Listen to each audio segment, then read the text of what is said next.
what we saw was people with multiple conditions, particularly in those first few years, if they lose a family doctor, they absolutely need the support because it impacts them, it impacts our hospitals, and it impacts our healthcare budget.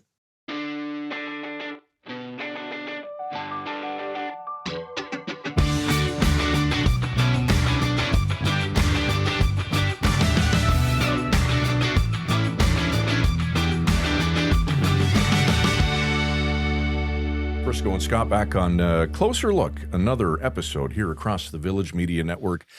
I don't know about you, and I don't know about Derek. I don't want to speak for you two, but I am still reeling from yesterday's overtime win. That was crazy. Canada and Czechia. That was crazy. I never stopped working, as you know. No. But no. I did in the third period. I couldn't focus on anything else because it was so dramatic. Yeah. And first, Canada tied the game, yes, 2-2, and then Czechia took the lead. And I didn't realize till after the game. Forget all this that happened. There was too many players on the ice. Apparently, nobody knew. None of the players knew. None of the coaching staff knew. Apparently, the officials certainly didn't know. I don't mean to veer, but shouldn't one of the coaches in Canada be watching that? Like, isn't that one of their jobs? Like maybe there's a behind-the-scenes conversation going on saying, "Hey guys, pay attention." Yeah. Right? Even when they showed the celebration, there's 6 guys are celebrating the goal, and but nobody thought noticed. to go 1, 2, 3. I know. Well, you can't even try. When I first saw it on social media a couple hours after the game, I thought, "Oh, this is all fake, right?" Yeah, it's got to be. Someone's just making up pictures. AI generated. AI generated, but it was true. But that was phenomenal. That was phenomenal. The fact that Suzuki could put that tip in from 3 feet outside the net, and then Marner's goal was legendary. It was amazing. It was, and the three of us were in here, watching it, and it was just a roller coaster of emotions. We thought it was done when it was 3-2, and the whole country thought it was done. Could you imagine? Just across the country, people were, just at schools, in offices, at home. Would have been terrible. But then we made it to overtime, which was great. I'm not wild about the 3-on-3 thing. No, we I talked hate about that. It just seems so sacrilegious. It's so anti-hockey. It should be 5-on-5, play till you score, right? But what a and the thought that it would have gone to a shootout, that's horrible. That's a terrible way to end. That's terrible. Awful. It really is an awful way. But it was crazy. It had my heart going. It made me all of ours. Yeah, maybe think one of us need to see a doctor.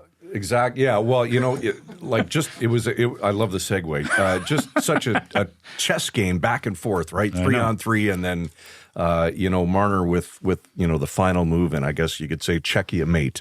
Boom, and we advance. Did you see the Czechia coach complaining about the reffing? And did you see that? And he actually said the refs were so bad it was as if Canada was playing with 6 players. Like, how ironic. Buddy, you're the team that had 6 players on. All right, to doctors. Yeah, sorry, I spoiled your segue. If your heart was racing, you didn't have a family doctor, you might have to end up at a merge. It was so stressful. If we proved nothing yesterday, we proved that the three of us do in fact have hearts. Yes, they were. Yes, sort of. They were beating. Some days. Yeah. All right. Yes, we're going to talk about some research that came out yesterday, which is fascinating. And when I first read the headline, Ontarians who lost their family doctor face a higher risk of death, especially in the first 5 years. What a headline. Yeah, it seems obvious. Okay, that makes sense, right? But it's actually really a detailed study, and it really opened my eyes to things I didn't realize. And so the team of researchers looked into the data, which is available to them, and realized it really, really confirms just how important it is to have that continuity of a family doctor, someone who's watching you and seeing you. And when you lose that when you lose that access to that doctor, you're suddenly like at sea with on a buoy, right? You don't. I might go to a merge. I might go to a walk-in clinic. So your risk of death or serious, problems really increases. Mm-hmm. And it's important because right now the Ford government is promising everyone a family care provider by 2029. They're working hard at it, and they're making progress. And they're actually what's the word I'm looking for?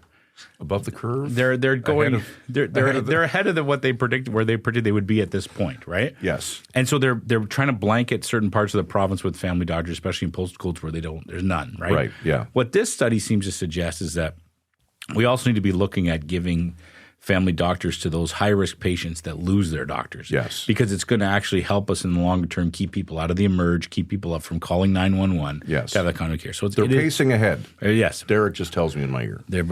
Yeah, exactly. Thank you, Derek. Thank you. So we're going to talk to the lead researcher on this work, and I think it's going to be a fascinating conversation. 2 million Ontarians don't have a family doctor, and now research suggests that for some of them, that gap in care isn't just inconvenient, it can be deadly. A sweeping study of more than 12 million people found that losing a family physician significantly increases the risk of death, especially in the first 5 years. And for patients with multiple chronic conditions, that risk isn't just higher, it's dramatically higher. So what does this mean for the province's plan to connect everyone to primary care by the year 2029? And are we prioritizing the right patients? We're joined tonight by the study's lead author, Dr. Jonathan Fitzsimon from the University of Ottawa. Doctor, appreciate your time. Good to see you tonight. Thank you. Delighted to be here. All right. As part of this study, Doctor, you and the other researchers poured through 12 million health records. Can I start by asking you where those records come from and how you even begin to go through that much data? Yeah, well, we're actually very fortunate in Ontario that we have centralized databases of population level health data. So, every touch point with a hospital, with a family doctor, with any sort of clinical, provincially funded service, that data gets reported and recorded and is held centrally in an organization called ICS. And then researchers like myself can apply to have access to those whole population level databases. Can you tell us what you found? Yeah, well, it was pretty dramatic. We were not surprised to see the evidence confirming international evidence that long-term attachment to a family doctor, so having the same doctor for several years, is very protective. You get very positive outcomes to your health. So we certainly saw and confirmed that on the Ontario data. But what we did see is that people who have periods without primary care, so no family doctor, no access to a regular primary care clinician, particularly if you have chronic conditions and multiple chronic conditions, those people saw a dramatic increase in their risk of death in the observation period. So we looked at records for a 1 year window. And those increases were dramatic. So if you adjust for all of the factors like people's age and the sex and whether they live in a rural community or an urban community, all of the things being equal, multiple chronic conditions, not having a doctor compared to having a family doctor led to twice the risk of death. Mm-hmm. And that is just a risk sort of factor that we rarely see in medicine. That's hugely significant. Mm-hmm. I was going to ask you, Jonathan, because when you read the headlines to this story, it seems to the layperson like me kind of obvious. If you don't have a doctor, your rate of death might be higher. Your risk of death might be higher. But the reality is, when you dig into the data, it is pretty shocking. Did it surprise even you that it was as bad as it was? Yeah, certainly it surprised me. When you actually do the comparison to people without chronic disease, so, look at people that don't have any long-term conditions and then they get attached to a doctor, and then you compare them to people that have lots of chronic conditions and don't have a doctor, that risk association is 12-fold increase. Like, we do not see orders of magnitude increases like that when we look at, medical diagnoses. Your risk of dying, due to a diagnosis of diabetes goes up about 85%, like 1.85. So to see a mortality increase of 12-fold is huge. Okay, Jonathan, let's dive into what the Ford government is saying. They've pledged to attach every Ontarian to primary care by the year 2029 and say that more than 275,000 people have already been connected. Based on your research, is the current strategy targeting the right people first, and is that goal actually achievable? So I think I like to give credit where it's due. The commitment of the Ontario government to make sure that all Ontarians are attached to a family doctor or nurse practitioner by 2029, and Dr. Jane Philpott leading those efforts is an amazing commitment. And the fact that we actually have legislation in Ontario now sort of enshrining in law that will be a right of Ontarians by 2029 is a huge leap forward that no other province in Canada has done. I think what the research and the study shows is that as we sort of move over the next few years to get every Ontarian access to primary care, is there a way that we can add additional resource, additional support to this very vulnerable group, the people that actually would most benefit from extra care now, immediately, in an urgent way? Because it's not just for them as individuals that we see the benefits. It's the implications for use in our emergency departments and our hospital inpatient units and the overall cost to the healthcare system. It benefits patients, it benefits our system, and it benefits us all through the cost to the healthcare system as well. Mm-hmm. Do you get a chance to talk to Dr. Philpott at all? And has anyone from the government reacted to this research in particular yet? Yeah, I do have a chance to talk to Dr. Philpott. She's been very open and candid about, what her challenges are and what her priorities are. And I think the impact of just so many Ontarians being unattached, the problem had got so bad, and this is the same across Canada. I mean, in terms of Canadians, we're looking at over 6 million Canadians that don't have a family doctor. Mm-hmm. So in Ontario, once that number got past 2 million, I think what Dr. Philpott's priority was to say, look, we need to do something about this now. And what she prioritized initially was going out to the communities with the highest numbers of people. So in effect, looking at the postal codes that had the worst unattachment rates and directing the financial support initially to them. So I'm 100% behind the idea that we should be getting everyone attached. Everyone should benefit from primary care. Maybe for some people, if that happens next year, the year after, there's very little long-term impact. Mm-hmm. But for others, even another year without a family doctor could have a huge impact on your outcomes. And so I'm advocating for some additional resource and prioritization of that vulnerable group. Mm-hmm. That prioritization is so important. We've been very fortunate, Doctor, to have a lot of experts like yourself join us on the show to talk about different aspects of the healthcare system. And it really is about taking that amount of resources you have and distributing it the best you can, right? Because the important point you mentioned is, if someone loses their doctor and they have multiple conditions, it puts a strain on other parts of the healthcare system, right? They end up showing up at emergencies, things like that. Can you speak to that, Doctor? Absolutely. I think it really is the beauty of primary care. It's why family medicine is a medical specialty in its own right. If you start relying on an emergency department or a walk-in clinic, or even if perhaps you picked up a referral to a specialist, maybe you do have a cardiologist who's helping with your heart condition or a respirologist who's helping with your lung disease. But really having that person who is looking at you holistically, looking at all of your conditions and your lifestyle and other things going on in your family, what's specific to your community, somebody who really knows you and the whole you. That's the role that the family doctor brings, and that's the beauty of family medicine. So, Jonathan, really, it's a two-pronged problem, right? We've got over 2 million now not attached to a primary care physician in the province, but now we're also facing a wave of physician retirements with another 1.74 million Ontarians attached to doctors over the age of 65. So, are we heading towards an even bigger detachment crisis? Well, I think what I would say is that there's no silver bullet. There are multiple aspects to this problem, and we need to be smart and we need to work hard and we need to address all of these multiple issues. So you're absolutely right. We are not completely over the demographic time bomb of physicians and other clinicians retiring. So it is vital that we continue with the efforts to increase medical school places, to increase family medicine residency spots, to push out residency programs to the communities that have traditionally been hard to serve. So whether that's rural, remote, northern communities, but also pockets in urban centres, maybe dealing with new Canadians, looking at military families and veterans, the Francophone population.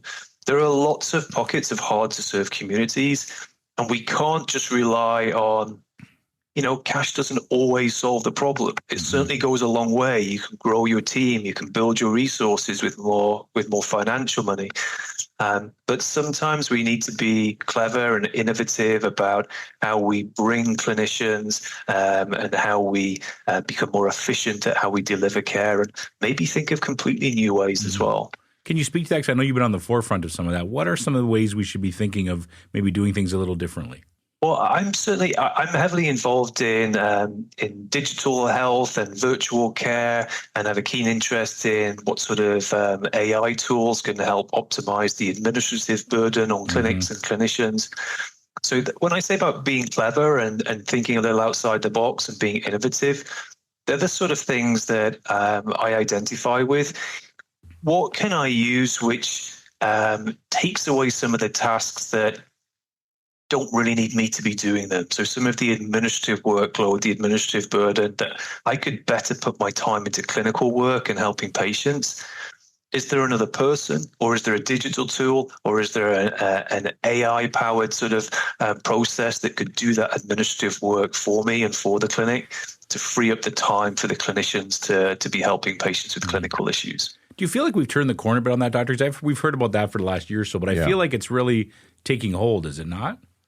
Yeah, I would say it's gaining momentum. Mm-hmm. Has it completely taken hold yet? That might be a stretch too far, but gaining momentum for sure. The simplest, the first, dipping the toe in the water of AI is around people use AI scribe technology. So that's where you have, the AI running in the background, and it can produce a transcript and then an encounter note that automatically can then quickly be reviewed by the doctor before going into the chart. That's a great way of saving time. And we've seen a dramatic uptake in the number of clinicians using AI scribes. Mm-hmm. Can we start to use more AI tools for that administrative process, that managing data, managing notes, and then starting to sort of flag people at risk, highlight issues that haven't been dealt with, and perhaps even aiding clinicians with the most up-to-date evidence, best practice, clinical guidelines, those sort of things. Mm-hmm. Jonathan, I'm blessed. I have a wonderful family doctor. He's just been amazing to me. And I try every time I see him to ask him how he's doing, because I'm blown away by the people that sit in his waiting room and the things I kind of hear around the office and the pressures that they face. Part of the issue is also making sure that you guys are taken care of and that you guys are able to show up every day and do your job. Is there enough in place for that? Well, one of the things that I think comes out of this study is just the workload that goes with looking after clinically complex patients. And I think, as a family doctor, what I would say is it's incredibly professionally rewarding to help people who have a long list of issues. Mm-hmm. Because you can very quickly see the difference you make in their lives and their families' lives. You reap the reward of your hard work. Mm-hmm. However, there does come a point where you have to recognize that the amount of work that goes into helping those patients is nowhere near the compensation that goes alongside some of the other work that you could do. And so I think maybe some sort of rebalancing and recognizing the amount of work that's required to take on a patient with multiple chronic conditions is very different than the amount of work taking on a patient, attaching a patient that doesn't have any health concerns, and you're just going to keep them ticking over with access to you if something comes up and giving them proper preventative care and health advice. But nothing like the workload of a multi-morbid patient with lots of conditions. Mm-hmm. Jonathan, before we let you go tonight, anything that we didn't cover about the research that you wanted to bring up? No, I think we hit all of the highlights, and if I just quickly reiterate them, that what we saw was people with multiple conditions, particularly in those first few years, if they lose a family doctor, they absolutely need the support, because it impacts them, it impacts our hospitals, and it impacts our healthcare budget. Are you hopeful that this research might get to Queen's Park and that somebody says, you know what, this is actually a good idea, something we need to think about as we tackle this crisis? Yeah, absolutely. I'm an optimistic person by nature, but I've also seen the change over the last couple of years, like I say, with the commitment and the legislation by the government, the involvement of Dr. Philpott, the changes and the investment that are taking place. I see progress. I think there's a lot to do. There's a lot of hard work to do, but I think we're on the right track. All right, there's Dr. Jonathan Fitzsimon joining us from Ottawa tonight. Jonathan, thanks for your time. We appreciate it. You're welcome. Thanks for hosting me. Okay, I don't pretend to know a lot of things that go on behind the scenes. Or anything at all. Or anything. But I do know this. Our family was derostered due to our family physician retiring. I think it was back in June. Mm-hmm. And then just before Christmas, we got re-rostered to a new doctor. So, 5.5 months. Yeah, and we remind people sometimes that our headquarters is in Sault Ste. Marie, where we live, and it was a national story when the group health center here derostered more than 10,000 patients, and a lot of those patients have been re-rostered. Is that the right term? Yes, eight at least, 8 of the 10. Yeah. And Dr. Philpott, her reputation is as good as it can be, right? Sure is, yes. She's a very talented person. and a reputable person. And so to have her kind of as the quarterback of this initiative gives a lot of credibility to it. Yep. And I think people are feeling it. I think they, I believe when the Ford government in January, marking the 1-year anniversary of this program, said that they're actually ahead of their targets for a number of people who've been attached to a primary care provider. So there are some good things happening. And Jonathan said the same thing, gave them credit where credit is due. As we've learned on this show, there's so many aspects. We would never be able to tackle all the different aspects of the healthcare system that are struggling to get by. There's so many different issues that are in front of us. But this one's fascinating because by 2029, the government is guaranteeing it'll be entrenched in law that everyone has the right to a family provider, which is going to be interesting to see if they can hit that target. You know what's fascinating to me? I think we've done between, Inside the Village and now Closer Look, we've done close to 400 episodes. And I think if you went back in time, really? we have. Wow. I know. And we're still here. If you went back and checked, I bet you healthcare would be the number one topic because it seems almost weekly. Yeah. Well, and it shows the importance There's of it, always something going on too, right? And I think we're in next week.